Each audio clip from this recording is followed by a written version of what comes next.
तो इस वक्त हम बाबा बुल्ले शाह दरबार में आ चुके हैं।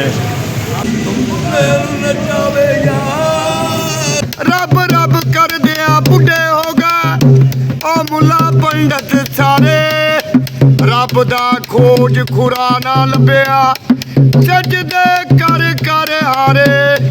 रब ते तेरे अंदर वसदा ओ विच कुरान इशारे, बुले शाह रब नू बकरा बने का साईदा, इश्क बुले नू नचावे यार ते नचना पैंदा ए, होवे सामने बैठा यार ते नचना पैंदा ए।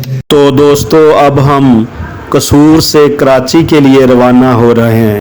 वहाँ हम बानी पाकिस्तान कायद आज़म मोहम्मद अली जिन्ना के मज़ार पर हाज़री देंगे और उसकी खूबसूरती को देखेंगे।